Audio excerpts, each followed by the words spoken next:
Jayda G's debut album, Significant Changes, has a quality to it that's hard to place in one space and time. At times, it's Studio 54 at its peak, whilst at others, it's tackling some of the biggest issues of the present day. We're used to club tracks sampling snippets of old documentaries and classic films, whereas on Significant Changes, you'll find Jayda using orca cries and quotes from climate scientists. Jayda G sat down with Adam Corner, journalist and research director at Climate Outreach, to talk about the melding of her music career and her conservationist work and her series of talks engaging a new generation of music fans with the science behind the headlines. The next instalment of Jayda's JMG Talks is scheduled for the 22nd of May at Giant Steps in Hackney Wick. Tickets available via the Dice app. Remember to rate and subscribe to the Ninja Tune podcast wherever you get it.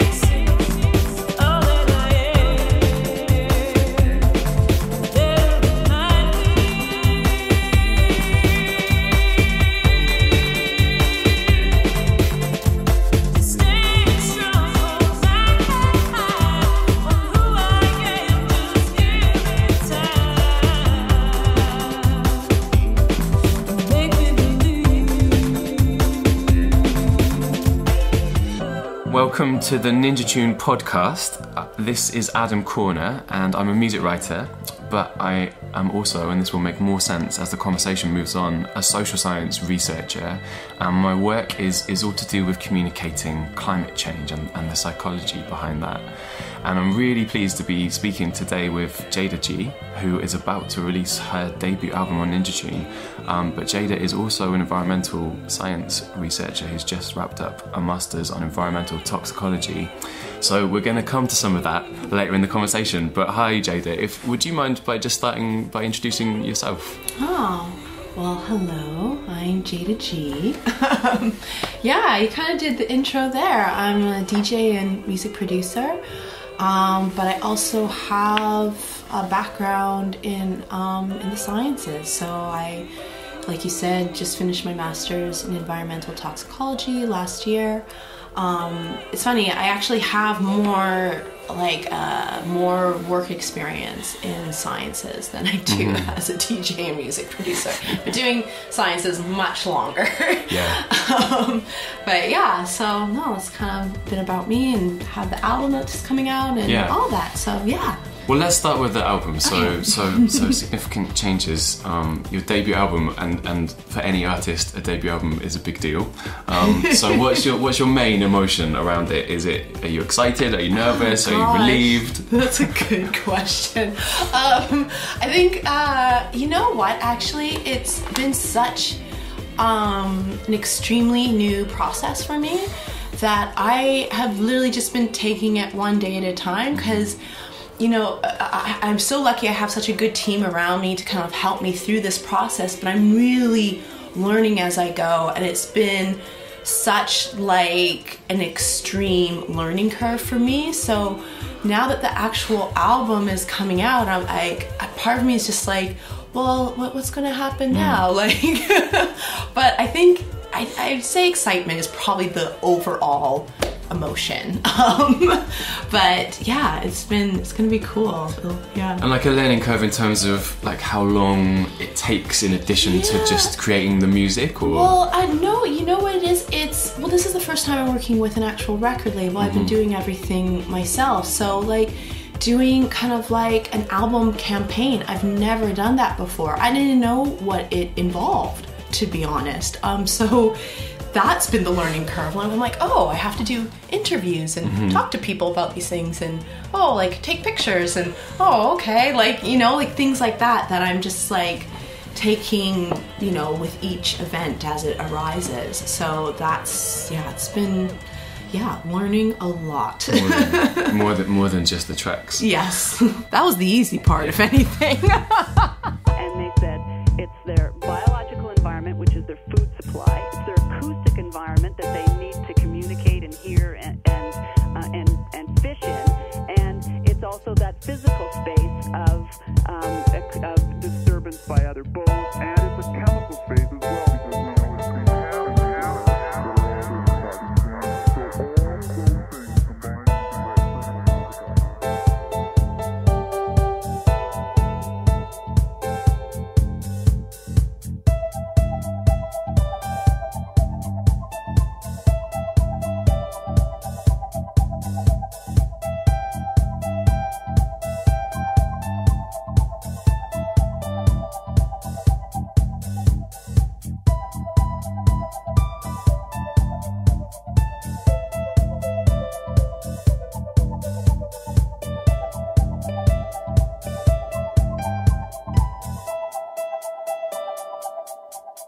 Focusing on the actual material, like for me, well, it's one of those words that gets used a lot in music journalism, timeless. But I feel like there's a kind of timeless quality to a lot of your material. That's actually like a real compliment. Okay, that's good. For me, anyways. No, seriously, because like that's something that I really look towards, like, you know, other albums where you just like those albums that you can always come back to, and it's not just like, you know, it kind of bleeds over time. It works well no matter where it is. So thank you. Okay, that's I'll good. Take it. Well, I think it's just because it didn't immediately feel like you could kind of lock it, place it to the now, to a certain time, which I think would suggest it kind of has fairly deep roots then probably. So I don't know if you wanted to say something about what the roots of this album or your style. Yeah. If anyone has listened to my DJ sets, I really have a big love for disco, and soul and R&B and funk and all those things. And those are things I grew up with. So it's really, those are elements that are really entrenched in my musical being, whatever that is. So those are kind of the things that I'm influenced by. And that I pull from when I try to make music, as well as obviously house and electronic music, because I do have a huge love for that. So it's kind of like a blending of the two things together, and that's kind of what my music is, I guess. In most arguments, follow the money.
The album's got a really rich concept behind it, and I want to come to that in a second.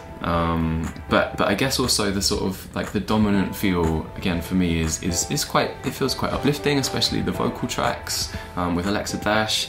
The one track that stands out in that sense, like as not being of that kind of mood, is like Missy Knows What's Up. It's more brooding. It's more kind of moody. Definitely. So I guess I just wondered if you had any kind of thoughts on like what explains that, or even just the mood of the album. Like, is that what you were aiming for, that mood, or is that what came together through the tracks as you developed them? I would say it's more that came together through the tracks. I think I didn't, when making the album, I didn't have like an overall mood that I was trying to obtain.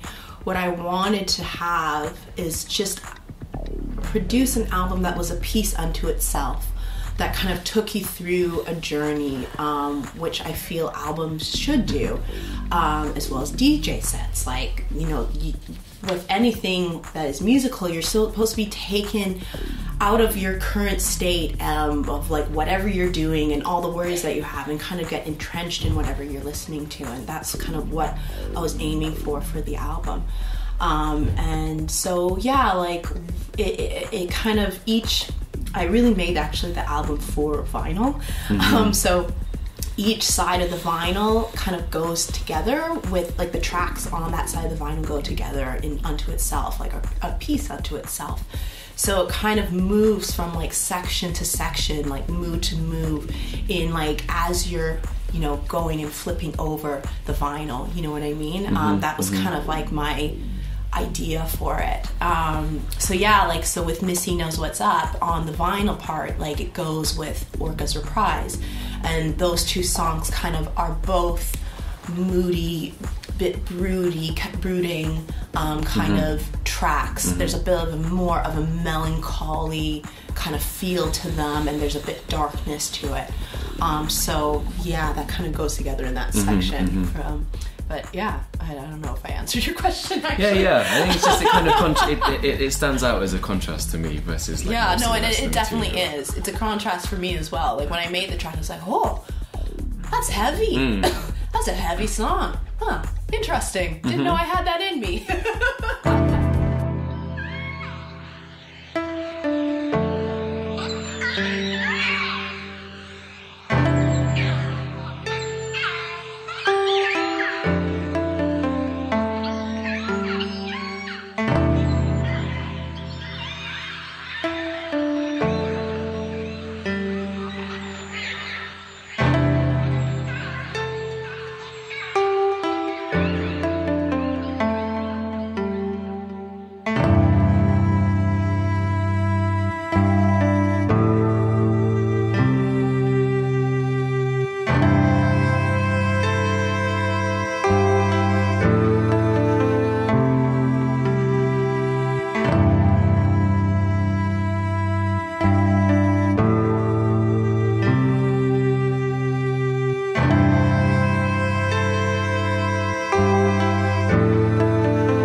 So you mentioned another track, Orca's Reprise, and this is something that you've spoken about quite a lot in the interviews that you've done around this album, and it's clearly kind of a big impact on the way you've conceptualized the album and the titles of the songs and the theme that runs through it, which is your research, which is about human impact on orcas in Canada, right? You got it. Okay. And you're from British Columbia. Yes, yeah? I am. I'm from the west coast of Canada. Yeah. So just like broadly, what's the relationship between your research, that side of your life, and this album? Because it's an unusual concept, and I think it's really rich and interesting. So I'd be like, good to hear some more about it. Because it's so funny. Because a lot of people have been asking about it, and it's funny because I find it very kind of obvious because it's just for me, right? Like I made the album for myself in a lot of ways, right? It was kind of like a therapeutic outlet in a way. But so it's, I guess basically, so my work was basically looking at various chemicals and their health effects on killer whales off the coast of Vancouver. And I did that for many years. And as I was finishing up that degree, I was also making the album.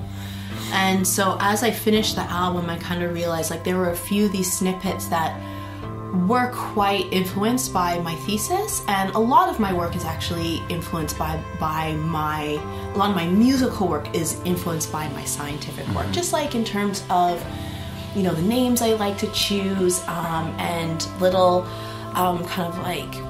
clips that I like to add into things, and it's here and there, and I kind of like to pull from my scientific experiences throughout my life to kind of inform people about what I've done, because a lot of people don't know about my scientific background and how that has been the majority of my life. There was no plan to become a musician or a DJ or anything like that.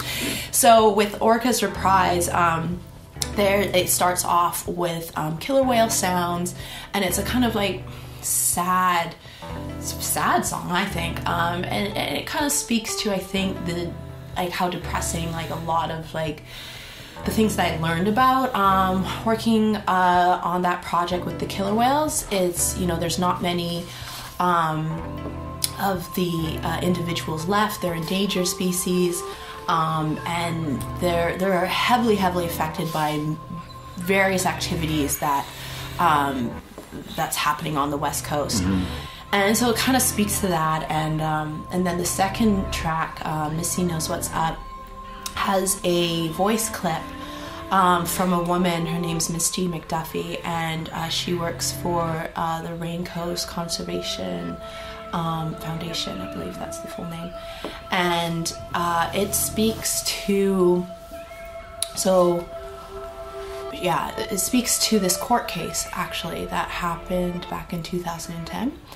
And what happened is there were about, I think it was 8 or 9 environmental groups that band together and sued the Canadian government for not upholding their end of the Species at Risk Act, which is a piece of legislation in Canada that protects species when they are endangered. So it's the federal government's job to show the public how they're going to save these animals, like what kind of plans, implementations, etc., that they're going to be doing to help these animals. And so these environmental groups sue the government because they believe that the government wasn't upholding their end of this act when it comes to the killer whales. And they won, actually. They won that lawsuit. And so the government then had to put together a proposal to basically show the public how they were going to do this, show that they were helping the killer whales. And in that proposal, it says, like, you know, because obviously one of the big things they proposed is to do more research. So they're like, oh, we will, you know, have like one master's student help with the research, and that will help their their master's degree, etc., etc. And I'm that master's student. So it was a song and a voice clip that really talked directly for the reasoning of why I got my master's in the first place.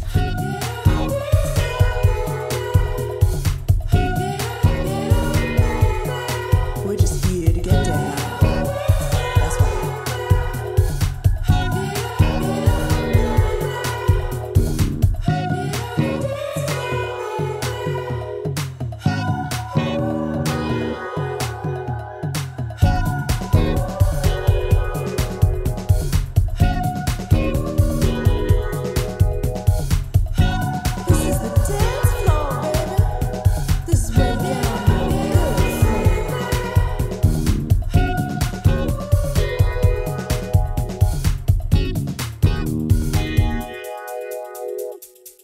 So do you see yourself as a kind of bridge outwards to talk to people, or your music, or your role in electronic music? I think I would, you know, it's something that's developed over time.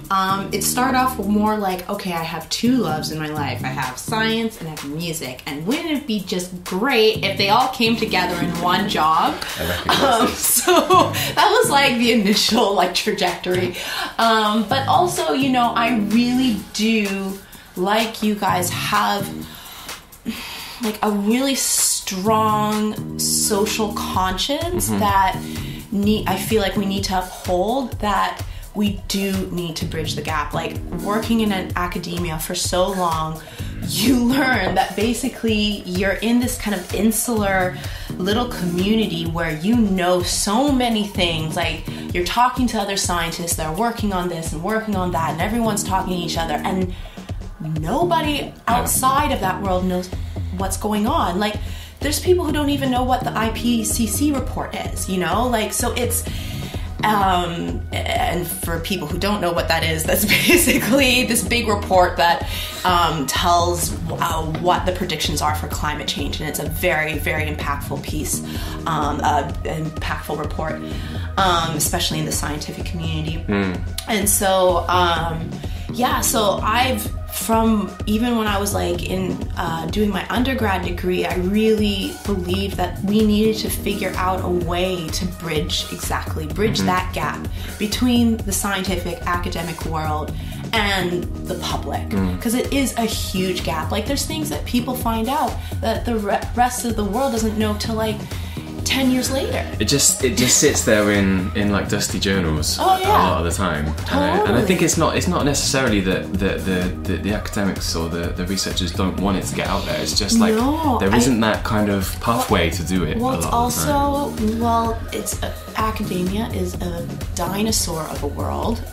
So the way things go just haven't kept up to speed with how our world works in terms of immediacy of things and how instant everything is. Like, that world does not work that way at all.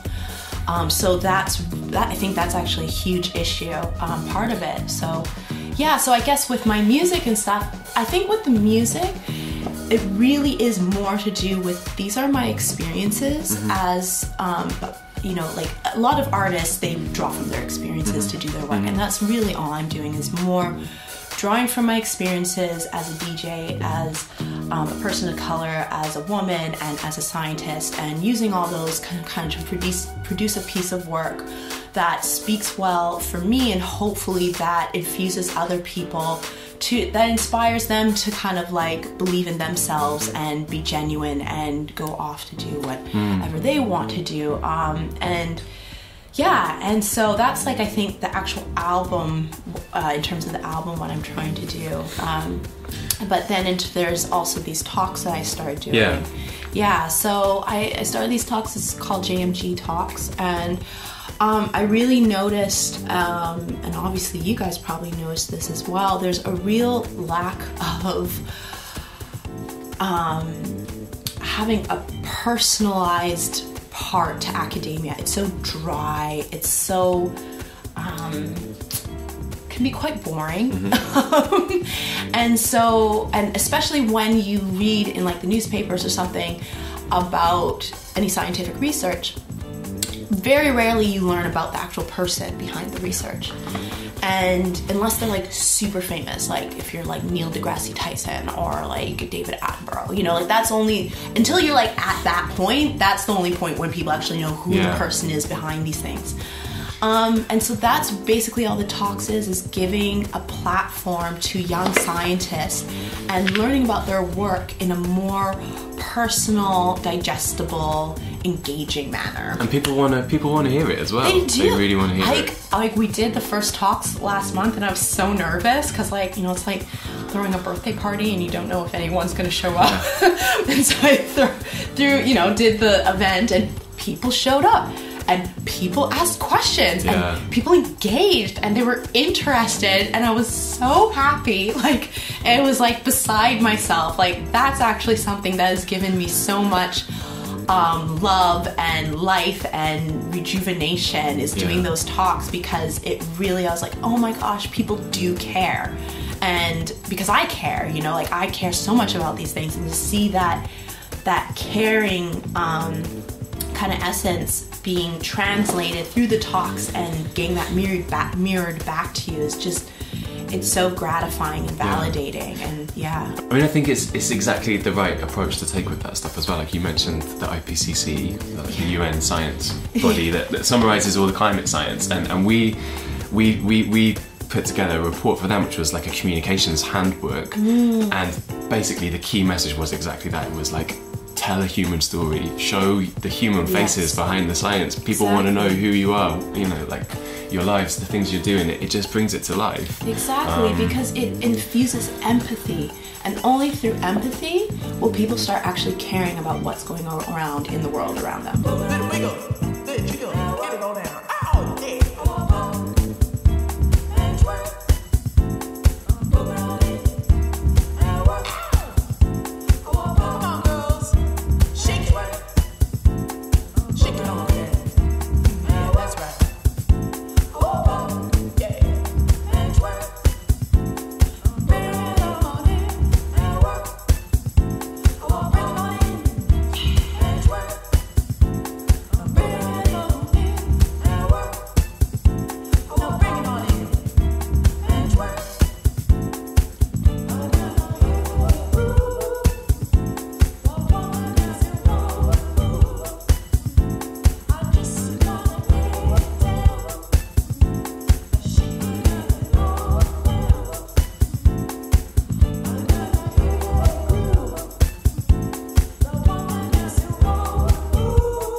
What kind of people came to the events actually? And obviously you're making a bit of a guess maybe, but were they there because they wanted to see you as a musician and artist, or was it more about the topics that people were talking about? I was nervous about that I was like, oh, am I just going to get a lot of fans who just like want to talk about the music the whole time? But I think me and my team, we worked really hard in communicating exactly what this was about, so that when people showed up, they really were open and curious. Like I get so excited about it. It's so cool. So we had such a wide array of people show up to these events. Like, it was so cool. Sorry, I get like really nerdy with these things, but like, we had people, we had musicians, we had DJs who, like, people who work in the music industry. We had people who were just fans of me, who heard about the talks and just are, you know, came and wanted to support. We had people, because we were in the talks were held in London, and so we had an article written about the talks in Time Out magazine. So people came from just reading the article from Time Out, and then we had scientists there. Like, it was so funny. Halfway through the talk, like, we were doing the question period, and someone asked like a really nerdy like question about the data, and like the person who I was interviewing, she like got on the mic, she's like, are you a scientist? Because like only a scientist would ask that kind of question. You know what I mean? So like, we had people also from the scientific community showing up, which was so cool. I didn't expect that at all, actually. And so, yeah, I would say, and people, because you had people from a wide array of backgrounds, you got a wide array of questions. So you had, like, it was just such a diverse kind of way of looking at the research that we were investigating. And then, and you get beyond the usual suspects a bit as well, which is amazing, because that's another big challenge, I think. It's like, you know, just how do you reach out beyond the people that already kind of know about this stuff and care almost as much as they can care, and you can't keep telling those people again and again. But there's loads of other people. I mean, I think the fact that those events have gone so well, the fact that it feels like in a lot of the interviews that you've done, people have been interested to talk about it, you know, and to lead on it in what they've written up. It kind of suggests that people do want a space for this. They do. I think they really do, and it's really, it really just speaks to, I think also people are ready for this. You know, like they're ready to learn, because now we're at a point with our climate that like we have to pay attention.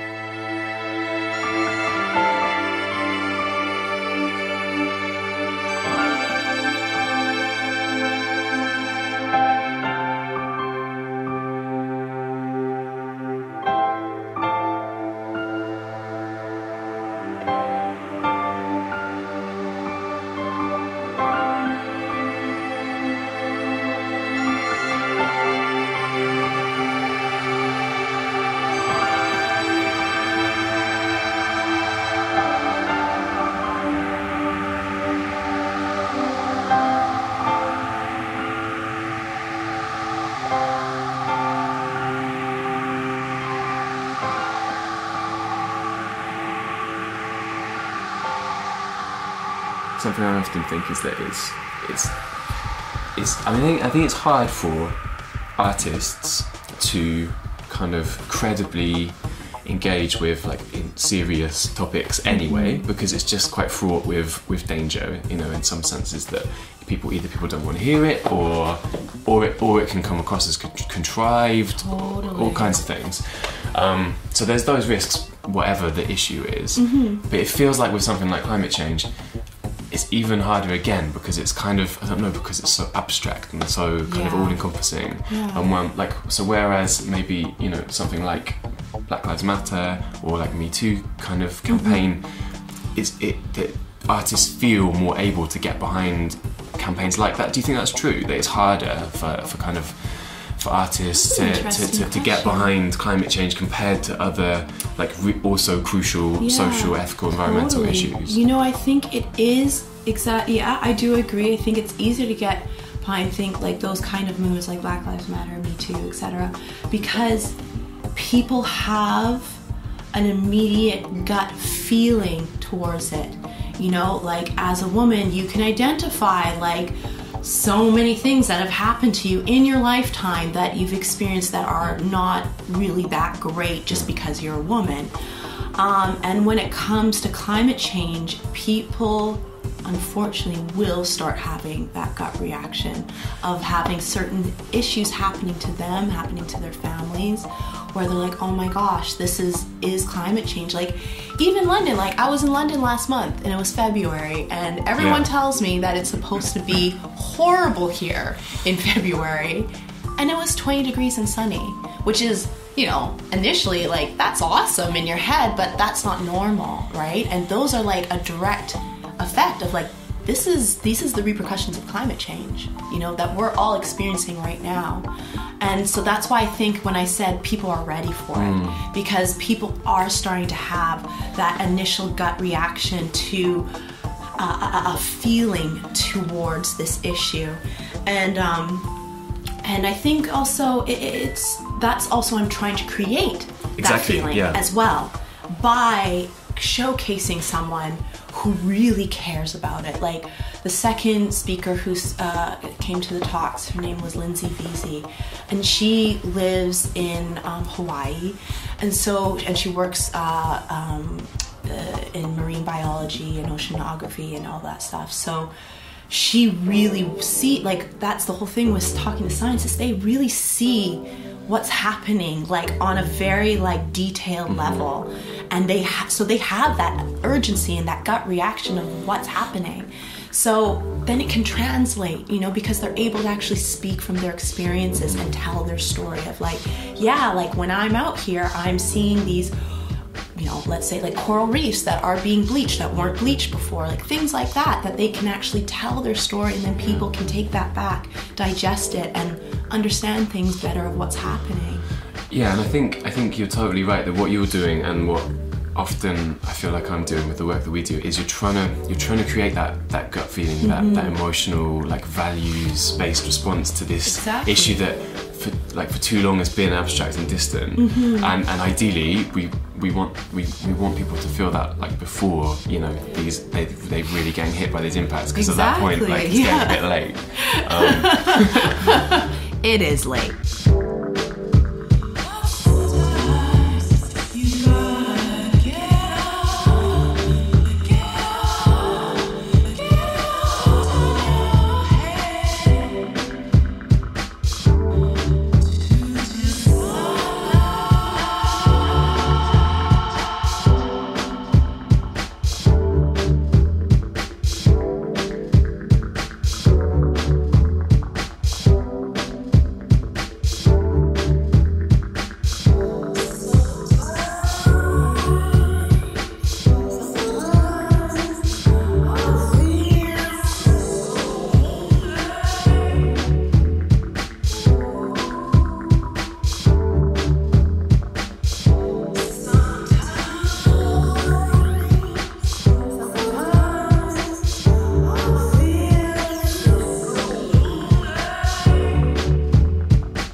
One thing that I've genuinely been really excited and inspired by recently is the school strikes. I know, right? Sorry, I'm, again, really nerdy about these things. I think it's fantastic.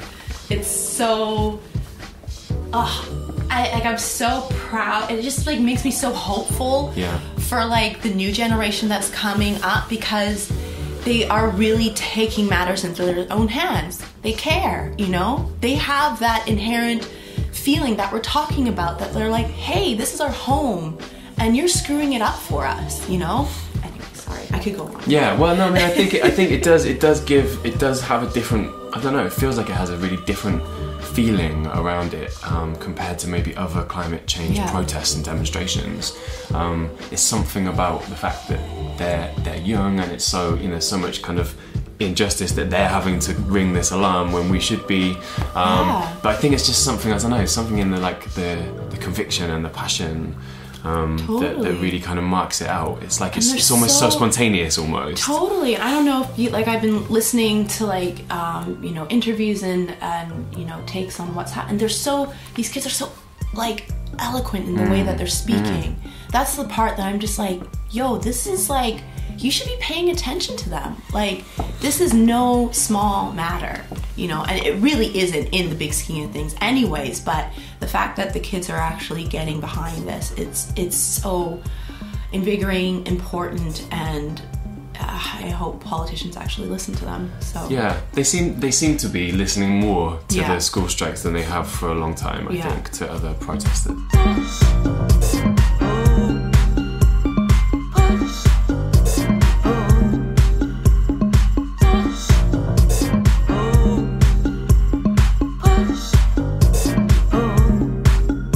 Everyone has a secret, every man's a mystery. To be consumed by passion, better leave some room to breathe. You gotta push. Ooh, it's antithetical. You gotta push. Ooh, it's antithetical. We all crave acceptance, who we are and how we'll be. To love somebody deeply, better give out what you need. You gotta push and pull. It's antithetical. I said you gotta push, pull. It's antithetical. You gotta push, pull. It's antithetical. I said you gotta push, pull. It's antithetical. Bringing it back a little bit, I Yeah. guess, to the music. I suppose it's like what's next for you. So obviously you've got like the album's coming out. That's going to be a blitz of kind of attention and publicity. But you're in London at the moment, but you're based in Berlin yes, most of the yeah, time. exactly. Okay. Yeah. So you kind of staying there and working from there for the next steps, or you don't know?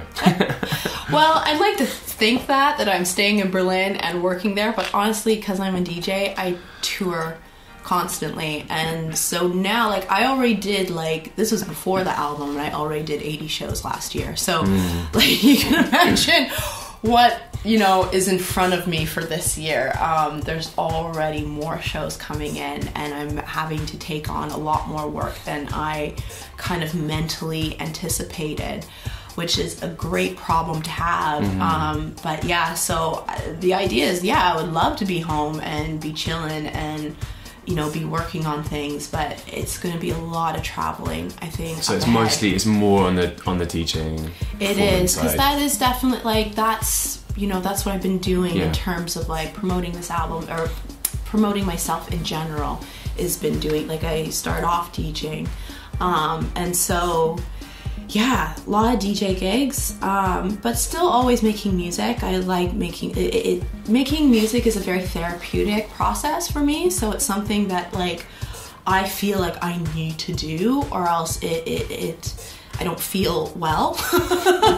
So, like, even like I had a really intense February where a lot of album campaigns where things were happening, and I came back home to Berlin and I was like, I need to go in the studio, or else, like, my brain is gonna blow up or something, you know? Like, it's really, so that's always something I'm trying to do, because it just makes me happy. And have you got are there more environmental science talks scheduled as well? Great. Oh okay. my gosh, you kidding me? Yeah. Like, I really believe in it.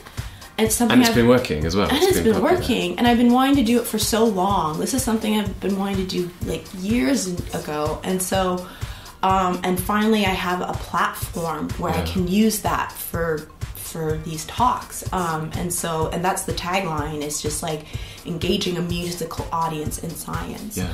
And giving these young scientists a platform as well, which is too. great. You know, like, that's actually been really cool, is talking to the people who I've been interviewing, and they're like, this is so cool, because they also get to speak about their work in a different way. Because, like, when you're in sciences and you're going to, like, these conferences to share your work, it's incredibly nerve-wracking, because you're speaking to a lot of other scientists, a lot of them a lot older than you. Yeah, and they want to pick it to pieces and oh yeah, not ask, like, interesting questions. Ask questions that are going to trip you up. Exactly. And so it's nerve-wracking and intense. So for these scientists to come on a platform and talk about their work where that isn't the premise, that you're going to get grilled at the end, that this is something where we all are just trying to have a conversation and learn something and walk away,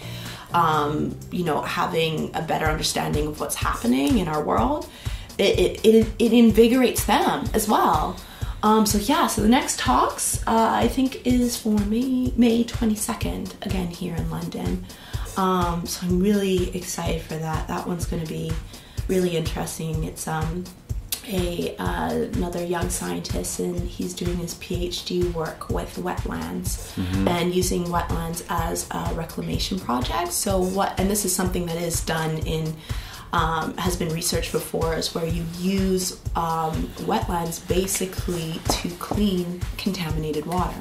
So it's using a natural environmental ecosystem to kind of help clean up our screw-ups. Thanks, nature. Helping us out again. Right? Always. Well, yeah, and I think they sound great. We should do one together. Oh, I would love that. That'd be so fun.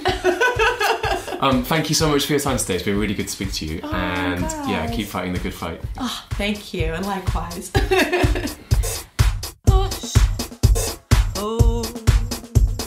Push your heart. Give me more. Give me more.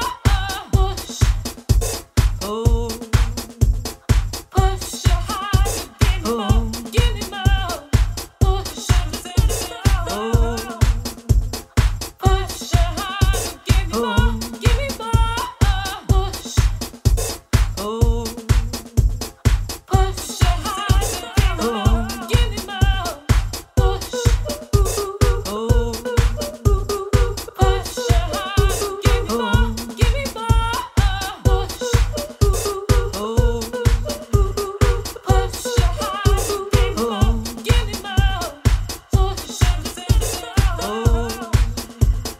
Push your heart. Give me more. Give me more. Push. Oh. Push your heart. Give me more. Give me more. Push. Oh. Push. Oh. Push. Oh. Push. Oh.